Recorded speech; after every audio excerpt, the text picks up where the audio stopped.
welcome back to Open. And today's theme is water, river, ocean. That's what we're about here in the Bronx today. And the Bronx River Sankofa is a celebration of the Bronx River's African American heritage and more. It celebrates 350 years of history and also local landmarks, nature, and political progress. With us to discuss some local Black history is Morgan Powell. It's an honor. It's an honor. It is actually an honor to meet you, sir. I just because we had actually documented your tour last year, and it was quite the success. And so, just share with everyone a little bit about what the term Sankofa means. Let's start with that. Bronx River Sankofa. Empezamos. Here we go. Oh. Sankofa is the word that I use because, as you can see, we do so much. Right. I'm part of something called the Bronx African American History Project. We're 10 years old, and a lot goes into it. So I thought, what is the shortest way to say, looking at everything Black people have done for the last 350 years, and I came up with Bronx River, a site, Sankofa. Go back and get it. Look at your heritage. That's cool. And you know what? I especially like the fact that we're having this conversation, not only because we've got a water theme going on, it's African American History Month, right? And so here you are documenting and making sure, well, not documenting, but you're actually bringing out the documentation of the contributions that have been made to the Bronx River. Thank you. Thank you. It's an honor to be able to do it. And it's really the best thing about this work is to highlight all the incredible people who are doing great things right now. Because history is not just who we've been, but who we've become. So just a week from today, Tanya Fields from the Longwood community is having a huge fundraiser at the Point Community Development Corporation in Hunts Point. And she's all about getting young working class women of color to do yoga, to improve their nutrition, to drink more water, leave the fast food alone, right. Take care of your temple. Absolutely, absolutely. Now, let's just start with, let's kind of segue from what we discussed with Hatway a little earlier, because you're actually in alliance as well, in association with the Bronx River Alliance, and everybody's playing their role in preserving it and revitalizing the river. Mm-hmm. So where's your role in this? Wow. Well, I was very honored to be invited by Bronx River Arts Center to speak this past Tuesday, and they videotaped it. So they made us put it on Vimeo with some of their other videos in the future. I hope so. There's going to be a great discussion happening tonight. And actually, I love the show that they have right now at the Bronx Arts Space in Mount Haven, because a lot of the documents that the public will see if they go and see it are the same documents I looked at over the last 8+ years as I've done my own research on local river history as it relates to African American environmentalists. Now, with regards to those images and the lovely library that you've put here on the table, how is it that you actually obtain your information? Wow. Well, when the Bronx African American History Project first got started, one of the most fun ways to learn local history was just to interview people. So Fordham University's Department of African American Studies, in partnership with the Bronx County Historical Society, which really need your support right now, guys. So if you're not a member, please become a member. Please visit the museum near the Montefiore Hospital, because they really need your support. We just started interviewing people, and a lot of that's transcribed, and everybody on the planet, from Georgia to Puerto Rico, can watch videos or read some of the interviews online. Really? So where do they go to obtain that information? Sure. Any search engine you like to use, Google, Yahoo, whatever, just type in quotation marks, Bronx African American History Project. It's going to take you to Fordham University's website, and they have a whole section that's nothing but local Black history. It's fascinating. Well, you're fascinated because, I mean, you've incorporated it with the water, and just the fact that you've chosen this to be your path, that's a big responsibility. Well, look, I have to give back. I'm 39 years old, so that means that I grew up during the crack epidemic. And for anybody who's a longtime Bronxite, you remember crack, you remember the 80s, and all the images were, the Bronx is going to hell, things are negative, the media did a field day on us. But I think a lot of young adult Bronxites, we don't realize the negative impact it had on our self-image. And it's just time to mine the beauty that has always been in the Bronx. Because quite frankly, there were a lot of beautiful things in the Bronx then that we don't have now. Like, people were more likely to know their neighbors. We need to bring that back. No, you see, and that's exactly what I was referring to in having a big responsibility, because it's like now what you're saying, and I hope you guys got what he just said, because that was deep.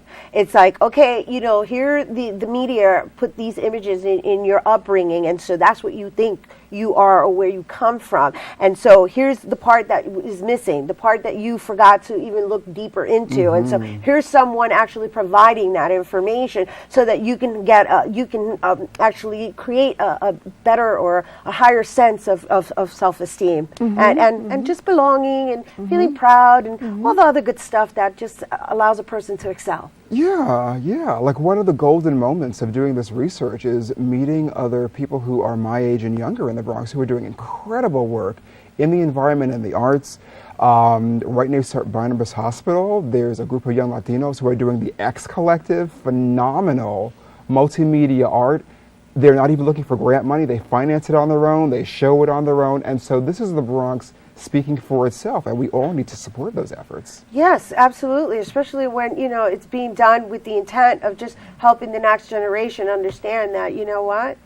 The Bronx is not burning, not at all. The Bronx is actually developing and growing. And so you have all these fabulous books here, and I would love for you to just share what each one represents in your you actually do PowerPoint talks now, right? Yes. So do you want to share a little bit about that before you share the book? That's so sweet of you. Yes. So I have two programs coming up.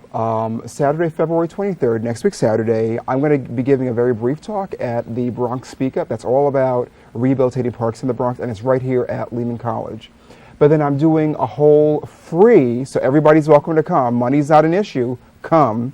Next week Saturday at the Bronx Music Heritage Center. And I'm just going to do a PowerPoint for the community. And then Saturday, March 9th, in partnership with the Bronx River Alliance, I'm giving my final walking tour. And I'm going to show all of my neighbors, including you out there, how to use the Bronx as your open-air museum. These books are some of the texts that I use to do my research, because the Bronx has phenomenal parks with really interesting histories. The Bronx has breathtakingly gorgeous landscapes like Woodlawn Cemetery, where major musical artists from the 20th century like Celia Cruz and Miles Davis and Duke Ellington and others are buried. The Bronx has incredible opportunity to view wildlife. Birds in their annual migration fly through here. There's a very wide range of birds that you can enjoy. It's a great, inexpensive habit and hobby. The Bronx has, actually, believe it or not, world-famous architecture. And there are actually books that can show you where the buildings are, why they're important, and it's all available to you. Every street in the Bronx has a history behind the name of it. There's actually a book about that published by the Bronx County Historical Society, and you can get a copy, and some of these are in public libraries, so you don't have to spend money to get access to this information. Can you believe this is the only comprehensive history about the Bronx written by a person of color? This is The Bronx by Evelyn Gonzalez. Very proud of her. So let me ask you, where can people obtain all these books? A lot of the stuff is in the libraries. The Bronx. Look at that. It doesn't even cost you money to do your research. And this is really one of my themes. Money is just not a barrier to being more excited about being a Bronxite and to discovering the beauty of where you live.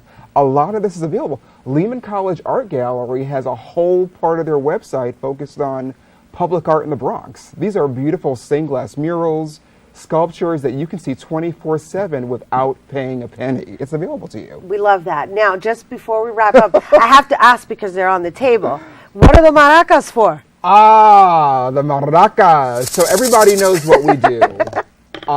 Those of you who were part of my first walking tour 2 years ago know that it is a journey in jubilance, okay?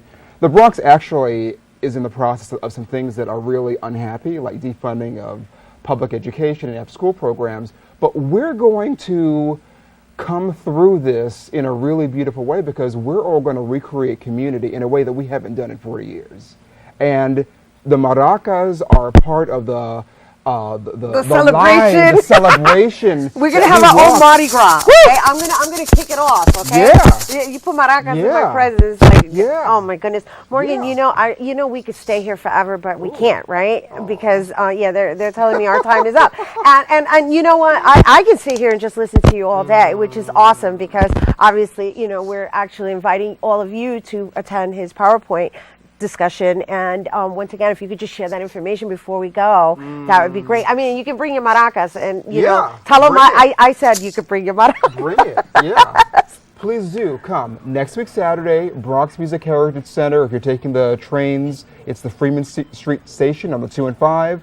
And then next month, a Bronx Park walking tour. Go on the Bronx River Alliance's website for times and dates. Beautiful. Morgan Powell, everyone. Woo! Woo! For more on Bronx River Sankofa, check them out also on Facebook by going to facebook.com/Bronx River Sankofa. We'll be right back with Open Bobby C's Sports Roundup. Don't go anywhere.